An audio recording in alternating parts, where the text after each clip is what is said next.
Now this unit again is about periodic trends, and we've looked at trends in shielding, in effective nuclear charge, in radius, in ionization energy. Our next trend that we're going to look at is electron affinity. So we're going to define electron affinity and look at the basic trends of electron affinity in terms of where it's located on the periodic table.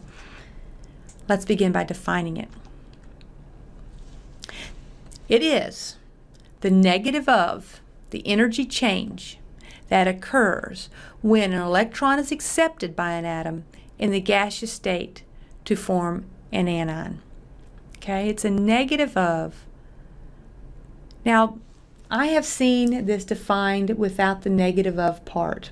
Basically what it says is this. We're going to take an atom. The atom is going to be in its gaseous state. That atom is going to accept an electron. Okay? Now, if that atom really wants the electron, when it takes in that electron, the atom with its that is now an ion will lower in energy and give off the excess. So there'll be a giving off of energy. If something really wants an electron, we say it has an affinity for that electron. You know, we could say that in terms of other things. I have a good affinity for money or gold or diamonds. You know, we really like it, we want it, and we're willing to pay for it. Well, that's what the electron affinity is playing off of here. If an atom wants that electron and it gives it a favorable electron configuration, it would provide energy out. It would give energy out and pay for that electron. Now, it's a negative of because we want it to have a positive value if it has a good affinity. So if something has a high electron affinity, has a big positive affinity, that means it gave off, exothermic, gave off a lot of energy. So let's put down some more words here. So it's the energy associated with this reaction. So we have not yet talked about delta H, so this is kind of a dangerous little thing that we see right here.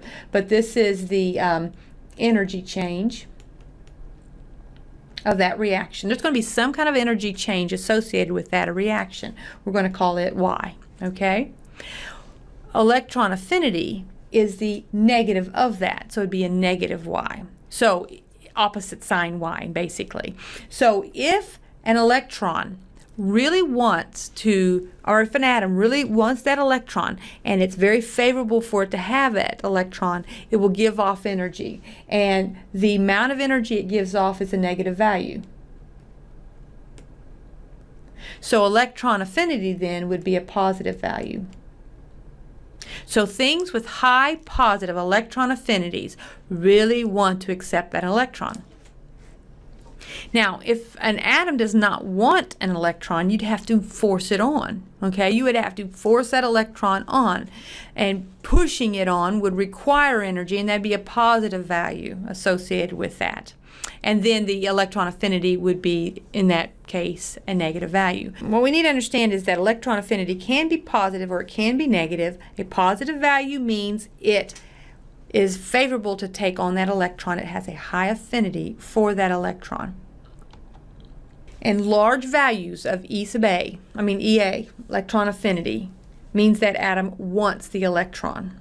Now we could probably look at a periodic table and imagine who's going to have the highest electron affinity. Which one of those atoms want the electron the most? But let's just look at the trends, okay? The trend is an increase in the tendency to accept an electron from the left to the right across the periodic table, okay?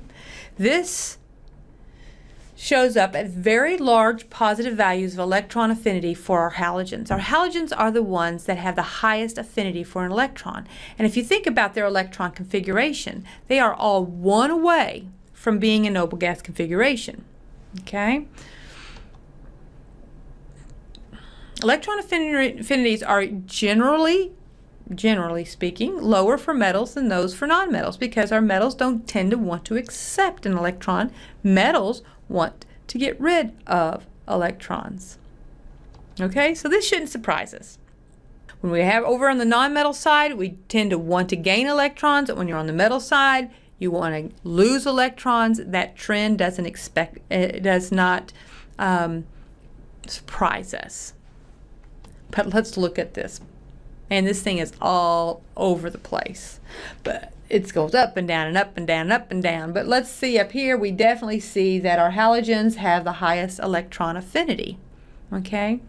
We have it increasing as a general trend. Let's follow lithium to, we don't have the halogens on there because, I mean not the halogens, they don't have the noble gases on there because they don't have much of an affinity for electrons, do they? They like the way they are. But here we're starting at lithium and working our way across and finishing at fluorine. There is a general increase as we move from left to right, but boy, it goes up and down a lot. We have nitrogen way down here as a non-metal. Why would nitrogen as a non-metal have an electron affinity sitting here at basically 0? Well, let's think about nitrogen for just a moment.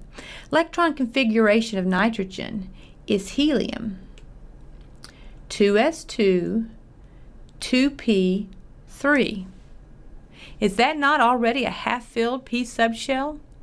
So if we put an electron on and say, yeah, okay, I'll take it because it is an electron and I am a non-metal, I'm moving towards becoming a noble gas, it's moving me in the right direction.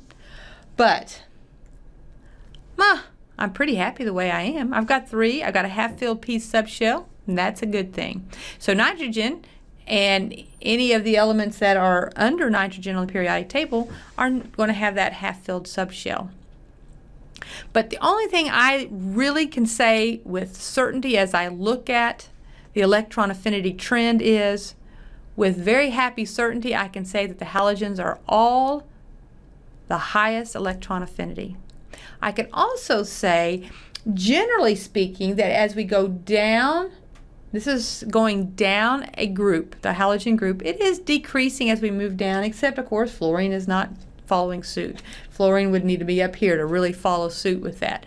So even up and down doesn't work really well, but we can certainly say with all confidence that our halogens have the greatest electron affinity. Okay, so that is our last trend on the periodic table. What we're going to be seeing in our next learning objectives is how those trends play out with the properties of our elements.